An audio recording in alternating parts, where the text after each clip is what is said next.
안녕하세요 여러분. 오늘은 사도신경 세 번째 시간입니다.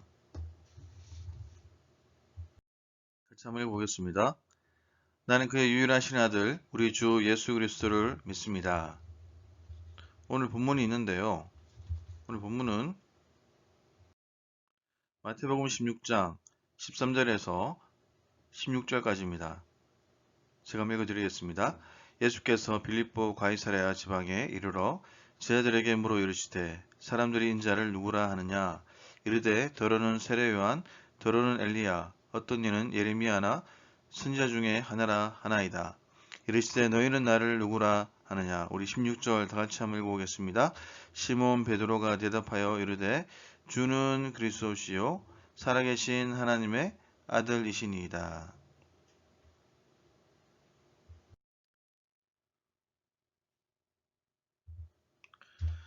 오늘 우리가 함께 공부할 성자 예수님에 대한 신앙 고백은 아주 중요한 신앙의 분기점이 되는 부분이죠. 사실 하나님에 대한 고백과 구약의 말씀은 유대교, 이슬람교, 그리고 기독교가 어느 정도의 공통점을 가지고 있습니다. 또한 예루살렘이라는 도시 역시 이 세 종교가 동일하게 자기들 종교의 성지라고 여기는 곳이기도 합니다. 물론 이들이 고백하는 하나님이 동일한 하나님이냐에 대한 논란의 여지가 있기는 하지만 예수님을 고백하는 데 있어서는 아주 명백하게 구분이 됩니다. 세계 인구의 20% 정도 차지하는 무슬림은 예수님을 무하마드 다음으로 위대한 선지자라고 말할 것입니다. 유대인들은 예수님을 랍비라고 말하는데요. 이 말의 뜻은 선생님이라는 그런 의미가 있는 것이죠. 아마 세계 인구의 대부분은 예수님을 선생이라고 답할 것입니다. 또한 예수님보다 세상에 그리고 많은 사람에게 더 잘 알려진 역사적 인물은 없을 것이죠. 크리스천이 아닌 대부분의 사람은 예수님은 지혜롭고 좋은 선생이었으며 그는 그의 믿음으로 인해 죽임을 당했고 자신들은 그 예수님을 긍정적으로 생각하고 있다라고 말할 것입니다. 예수님의 가르침이 너무나 훌륭하니 자신들도 그런 가르침을 실천하며 살면 의미 있는 삶을 살 수 있다라고 그들은 말할 것입니다. 오늘 우리가 공부하는 사도신경의 고백, 나는 하나님의 아들, 우리 주 예수 그리스도를 믿습니다라는 고백은 세상에 많은 사람들을 향한 것이 아닙니다. 오늘 본문에 나오는 말씀, 바로 가이사랴 빌립보에서 제자들에게 물으셨던 너는 나를 누구라 하느냐라는 질문에 명확한 답을 해야 하는 것입니다. 뿐만 아니라 기독교 공동체에 있어서도 무엇을 믿는가가 아니라 누구를 믿는가에 의해 명확한 정체성이 확립되는 것입니다. 스텔리 존스의 책 인도의 길을 걷고 있는 예수 중에 나오는 글을 소개 한번 해드리겠습니다. 우리를 하나로 만들어주는 것은 그리스도시며 우리를 분열시키는 것은 교리이다. 누구의 말처럼 만약 당신이 기독교인 회중에게 묻는다고 이렇게 가정을 합시다. 당신은 무엇을 믿습니까? 그들은 저마다 다른 답변을 할 것입니다. 그 답변은 서로 모순적일 수 있죠. 어떤 사람의 믿음도 정확히 일치할 수는 없습니다. 그러나 만약 당신이 사람들에게 누구를 믿습니까? 라고 묻는다면 우리의 답은 모두 하나가 될 것입니다. 기독교에 접근할 때 무엇을 강조하기 시작하면 우리는 분열됩니다. 그러나 누구를 강조한다면 마치 새가 자석에 이끌리듯 우리 모두는 그리스도에게로 이끌려 갈 것입니다. 예수 그리스도는 나누어진 바퀴의 살을 한데 묶는 중심부의 역할을 합니다. 우리는 다시 한번 그 어떤 교리도 아무리 순수한 교리라 하더라도 사람을 구할 수 없다는 것을 잊어서는 안 됩니다. 우리는 그리스도에 의해서 구원받습니다. 오직 그리스도에 의해서만 구원받을 수 있습니다. 그리고 우리가 아는 그리스도는 한 분이십니다. 오직 진정한 생명만이 생명을 구할 수 있습니다. 한 의사가 죽어가고 있었는데요. 그 옆에서 한 기독교인 의사가 그리스도를 믿고 모든 것을 그분께 맡기라 이렇게 그에게 말했다고 합니다. 그 죽어가던 의사는 경이로움에 가득 차서 조용히 그 음성을 듣고 있었습니다. 새벽이 밝아왔습니다. 임종하던 그 의사는 기뻐하며 이렇게 말했습니다. 나는 평생 무엇을 믿어야 할지 고민했습니다. 그런데 이제 알았습니다. 문제는 무엇이 아니라 누구였습니다. 참 생명이 새로운 생명을 준 것이죠. 더 나아가서 우리가 그리스도에게 가까이 갈수록 교리 안에서도 서로 가까워진다는 사실을 알게 될 것입니다. 기독교의 핵심이 예수께 완전히 헌신하는 것이고 진실로 그를 따르는 것이 제자의 도리라며 이를 설명하고 있는 교리를 통해 새롭게 태어나고 새로운 의미를 가지게 되는 것이 당연한 일이 아니겠습니까? 이제 중요한 것은 우리가 믿는 예수님은 어떤 분이냐는 것이죠. 그래서 오늘 본문을 마태복음 16장 1절부터 16절을 택한 이유입니다. 이 부분에서 가장 정확하게 예수님이 누구인지를 우리에게 말씀해 주고 있기 때문인데요. 또한 이 고백 위에 예수님이 교회를 세우셨기 때문에 우리가 교회에서 신앙생활을 하면서 예수님을 믿는다고 고백할 때에는 이 구절이 가장 적절한 것입니다. 우리 16절 말씀 우리 한번 읽어보겠습니다. 같이 한번 읽어보겠습니다. 말씀요. 시몬 베드로가 대답하여 이르되 주는 그리스도시요 살아계신 하나님의 아들이시니이다. 하나는 그분의 존재에 대한 믿음이고 다른 하나는 그분이 행하신 일이 무엇이냐는 것입니다. 오늘 시간에는 예수님의 존재에 대한 고백에 집중하게 될 것입니다. 존재일 예수님은 하나님의 외아들이시요 그분이 그리스도가 되십니다. 그러면 주는 그리스도시요 혹은 예수는 그리스도라는 고백은 무슨 의미를 가지고 있는 것일까요? 예수라는 이름은 구원자라는 의미를 가지고 있습니다. 구약에 자주 등장하는 여호수아 또 호세아라는 이름 역시 동일한 뜻을 가지고 있는데요. 그러므로 당시에 예수라는 이름은 아주 흔한 이름이었던 것이죠. 우리가 예수님을 나사렛 예수라고 부르는 이유도 거기에 있습니다. 수많은 이름 중 지역을 우리가 붙여서 부르면 조금 구별이 쉽게 되기 때문이죠. 그런데 여기에 예수는 그리스도라고 부르면 그 의미가 아주 달라집니다. 그리스도라는 말은 헬라어로 또 메시아라는 말은 히브리어로 같은 의미를 가지고 있는데요. 이 뜻은 바로 기름 부음을 받은 자라는 뜻입니다. 이스라엘에서 기름을 붓는다는 것은 누군가를 어떤 자리에 임명한다는 것입니다. 그러니 예수님은 그리스도이십니다라고 이렇게 고백하는 순간 나사렛 출신의 예수님이 구원자로 임명되었다는 말이죠. 구약시대부터 이스라엘에서 메시아를 대명하는 즉 기름 부음 받은 자를 기다리고 있었는데 바로 그분이 예수님이라는 고백이 되는 것입니다. 그러므로 크리스천들은 십자가에 못 박혀 죽으신 그분이 우리의 왕이며 그가 통치하는 나라에서 우리가 살고 있음을 선언하는 것입니다. 우리 그리스도인들은 예수님을 그리스도라 이렇게 고백하는 순간 새로운 믿음의 여정을 시작하는 것이죠. 자신이 하나님 나라의 일을 위해 구별된 그 그리스도의 왕국의 백성임을 선포하는 것입니다. 사도신경에는 그의 외아들 예수 그리스도라고 이렇게 말하고 있습니다. 이것이 무슨 의미일까요? 당시 많은 왕들이 자신을 신의 아들이라고 이렇게 말했습니다. 예를 들어서 이집트의 파라오는 태양의 아들이라고 이렇게 말을 했고 노마의 황제인 시조도 신의 아들이라고 이렇게 주장을 했던 것이죠. 즉 자신의 권위를 위해 신과 동격으로 말하고 있는 것입니다. 그의 외아들이라는 말은 바로 예수님이 하나님의 유일하신 아들이라는 고백입니다. 기독인들의 문제는 세상의 어떤 왕도 하나님의 아들이 될 수 없다는 배타성에 있습니다. 오로지 예수님만이 하나님과 동격이라는 고백인 동시에 세상에 예수님 말고는 그 어떤 것도 하나님의 아들이라 말할 자격이 없다는 것은 당시 문화에서 용납될 수가 없던 것이었죠. 그러므로 우리가 예수님을 이렇게 믿습니다라고 할 때에는 이 세상에 속한 우리가 이 세상과 같지 않다는 것을 명백하게 그렇게 선언하는 것입니다. 그러므로 이 말은 유대인들에게도 당시 헬라 문화권에서 받아들일 수 없는 말이었습니다. 유대인들에게 예수님이 하나님과 같다는 말은 무엇입니까? 바로 신성모독이고, 헬라인들에게는 예수님이 유일하신 아들이라고 말하는 동시에 세상의 왕들을 부정하는 것이니 말입니다.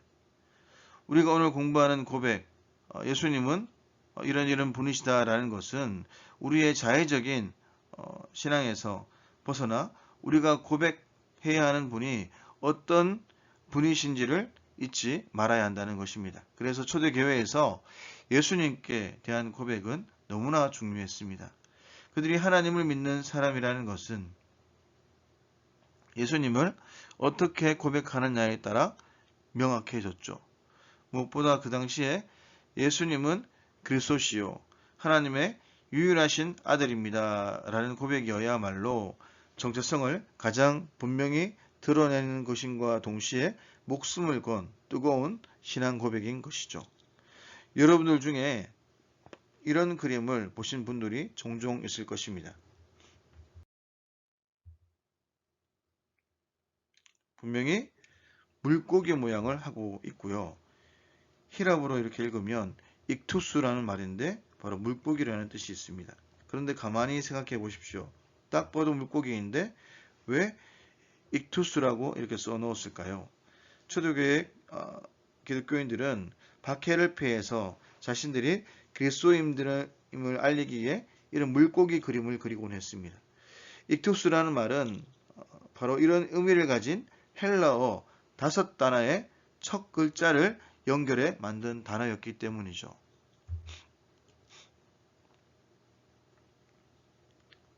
이 물고기 그림은 목숨을 건 초대교인들의 신앙 고백이었습니다. 그러므로 십자가와 물고기 그림은 아주 중요한 신앙인의 상징이 된 것이죠. 우리가 예수님을 그리스도라 고백하는 그런 삶을 살아가는 한 철저하게 우리는 그분의 다스림 안에 있어야 합니다. 우리가 예수님을 하나님의 아들이라고 고백하는 순간 하나님의 전능하심과 하나님이 하시는 일, 하나님이 하시는 일이 그분을 통해 동일하게 일어나고 있음을 분명히 하는 것입니다. 그러므로 우리의 참다운 신앙이란 그분의 다스림 가운데 있기 위해 말씀에 기울이고 명령을 따라야 하는 것이죠. 우리들이 원하는 것이 무엇이냐의 문제가 아니라 하나님이 이루시고자 하는 것이 무엇인지를 묵상하고 살아가야 하는 것입니다. 하지만 우리의 그 삶은 어떠합니까? 우리는 예수님을 그리스도라 고백하면서 그분이 우리의 왕이 되심을 인정하기보다는 우리가 원하는 그 방향에 예수님이 서주기를 원하고 있는 것이 가장 큰 문제이기도 합니다. 아니 그분이 바로 내 편이다라고 확실하게 그렇게 착각하고 살아가죠. 사실 우리의 고백은 끊임없이 그리스도이신 주님의 편에 서야 하는 것임에도 불구하고 말입니다.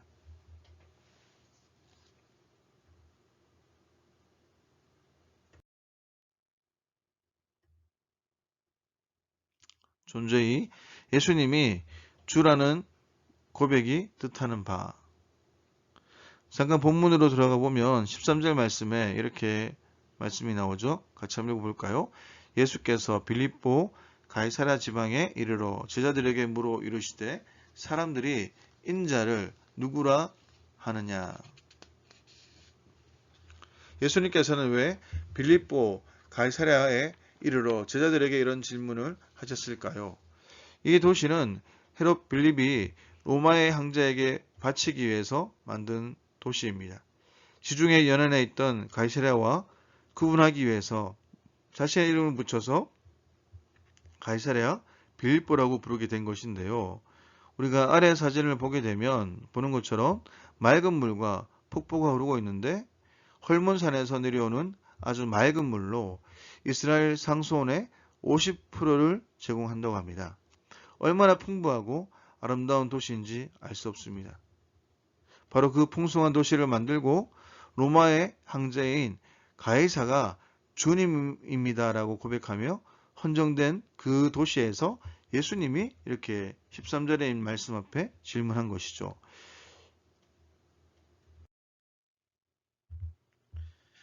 14절에 보면 제자들이 이렇게 대답합니다. 이르되 더러는 세례 요한, 더러는 엘리야, 어떤 이는 예레미야나 선지자 중에 하나라 하나이다. 사람들이 말하기를 세례 요한, 더러는 엘리야, 어떤 이는 예레미야나 선지자 중에 하나라고 이렇게 말을 합니다. 이들이 누구인가요? 선지자입니다. 중요한 것은 유일한 선지자나 그리스도가 아니라 많은 선지자 중에 이렇게 하나라고 이야기를 하는데요. 예수님을 주로 고백하지는 않는다는 것입니다. 그런데 제자들에게 너희는 나를 누구라 하느냐라고 물으셨을 때 베드로가 고백하기를 예수님은 그리스도이십니다. 그리고 하나님의 아들입니다라고 말했던 것이죠. 세상 사람들이 가이사를 주로 고백하는 도시와 세상에서 예수님을 주로 고백하는 것이야말로 가장 본질적인 신앙의 모습이 아닐까요? 우리가 예수를 주로 부른다는 것은 그분께서 온 우주의 주권자이시고 그러므로 당신과 나를 다스리실 그 권리를 가지신다는 것을 의미합니다.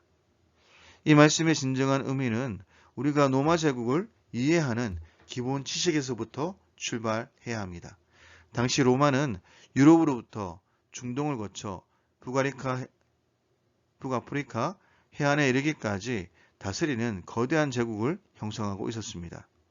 그 안에는 많은 속국들이 있었는데요. 각자의 종교와 신앙을 가지고 있었죠. 이러한 상황에서 로마는 각 지역의 종교와 문화를 억압하기보다는 가능한 한 많은 자유를 허락하려는 그러한 정책을 써왔습니다.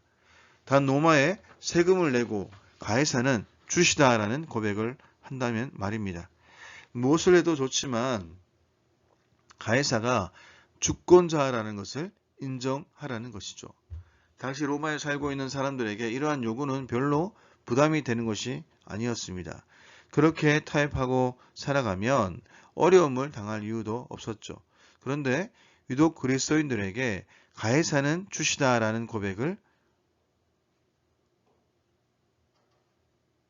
주장했지만 그들은 그렇게 고백할 수 없었습니다.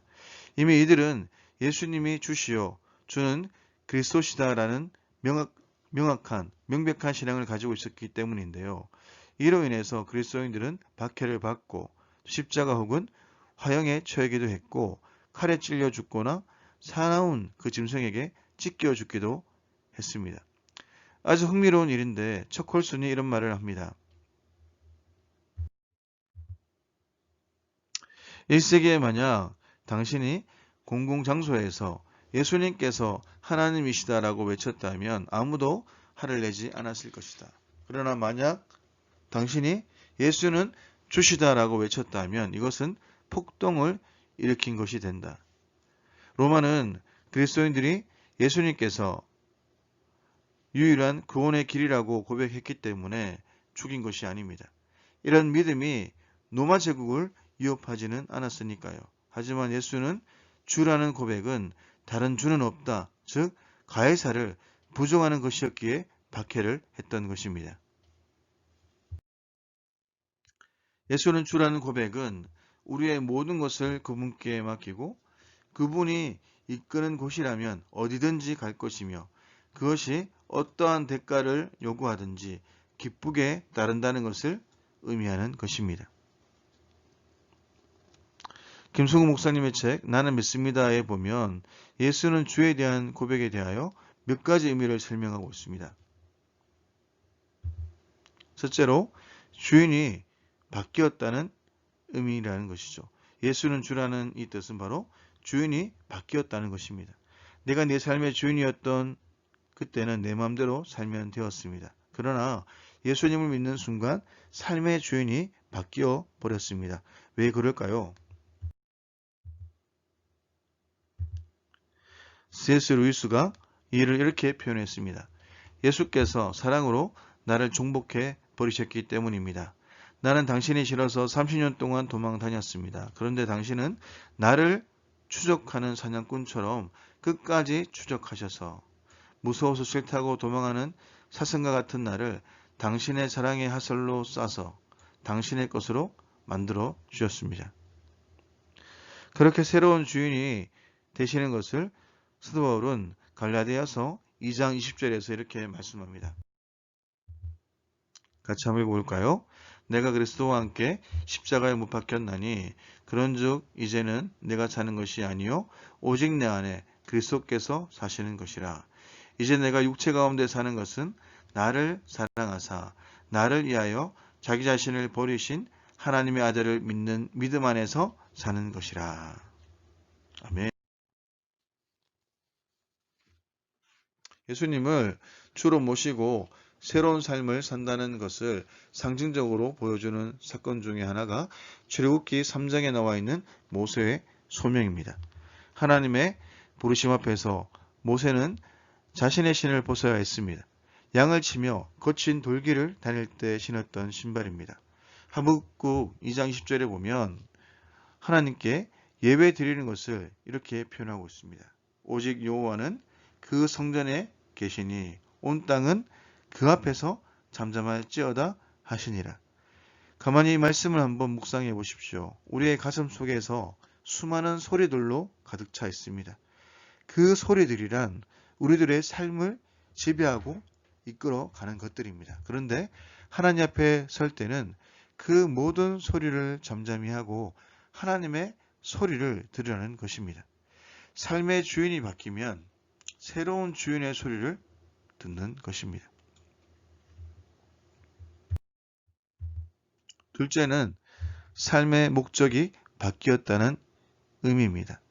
예수님이 우리의 주인이 되셨다면 이제 새로운 주인, 새로운 리더이신 주님의 명령을 따라 살아야 한다는 것이죠.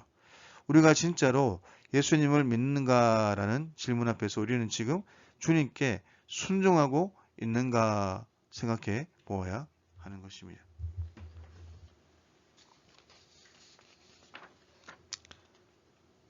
주님께 순종함을 목적으로 삼고 살아가기에 세상이 감당치 못하는 그러한 삶으로 나갈 수가 있는 것입니다. 주님으로 인해서 삶의 목적이 바뀐 사람의 능력, 이것이 하나님께서 원하시는 우리들의 모습인 것이죠. 셋째는 바로 신뢰의 대상이 바뀌었다는 의미입니다. 예수를 주로 삼는다는 이런 고백이 가지는 그런 의미는 전적 신뢰일 것입니다. 그분이 내 삶의 주인이 되시니 그분께 내 삶을 맡기겠다는 그러한 믿음인 것이죠. 주 되시는 예수님은 우리의 삶 속에서 순종만 요구하시는 것이 아니라 순종하는 그러한 삶을 전적으로 책임지시는 분이십니다. 주되심의 고백 안에서 우리는 성도의 견인, 즉 우리를 이끌어 가시는 하나님의 은혜를 고백하게 됩니다. 우리가 잘 아는 찬송가 작시자 중에 환희 크로스비라는 여인이 있습니다. 평생을 맹인으로 살았던 분이 고백한 찬양이 있는데요. 나의 갈 길 다가도록 예수 인도하시니 내 주 안에 있는 긍휼 어찌 의심하리요. 믿음으로 사는 자는 하늘 위로 받겠네. 무슨 일을 만나든지 만사 형통하리라.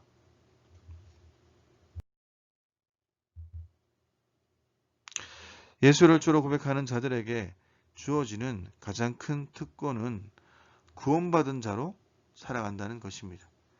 구원받은 자야말로 크리스천들의 가장 명확한 정체성이기도 합니다.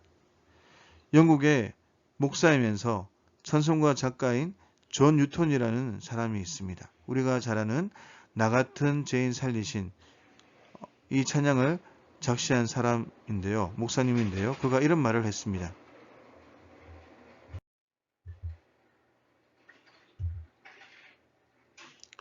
내가 만일 천국에 가면 틀림없이 깜짝 놀랄 일이 세 가지 있을 것이다. 하나는 그 사람은 틀림없이 천국에 와 있으리라고 생각을 했는데 와보니까 없고, 두 번째는 저런 사람은 천국과 관계가 없다고 영영 구제받을 수 없다고 생각을 했는데 천국에서 보게 되는 것이고, 또 세 번째는 아무리 생각해도 나는 구원받을 만한 사람이 못 되는데 내 자신이 천국에 와 있다는 것이다. 우리가 예수님을 안다는 차원에서 예수님을 믿습니다라고 고백하는 순간 우리 삶의 전인격적인 변화를 요구합니다. 그리고 이 변화된 사람 하나하나가 이 세상을 어떻게 바꿀 수 있는지에 대한 분명한 도전을 우리에게 의미하고 있는 것입니다. 예수를 믿되 우리가 변화가 일어나지 않는다면 거짓입니다. 우리들에게 분명한 예수님이 고백됨으로 일어나는 일, 그 세상을 당황하게 할 만한 그러한 일들이 있어야 한다는 것입니다. 여러분도 이 땅을 살아가면서 우리가 그리스도인의 삶을 산다는 것, 그리스도로 인한 구원을 하는 사람 때문에 일어나는 일, 그러한 일들을 우리가 경험하면서 여러분 이 땅을 살아가는 날 동안 한 사람이 그리스도를 따라가는 그런 삶을 통해서 하나님의 그 마음을 시원케 하고 또 하나님의 뜻을 이루어내는 여러분의 삶 되시기를 간절히 소망드립니다. 오늘 여기까지 하겠습니다. 감사합니다.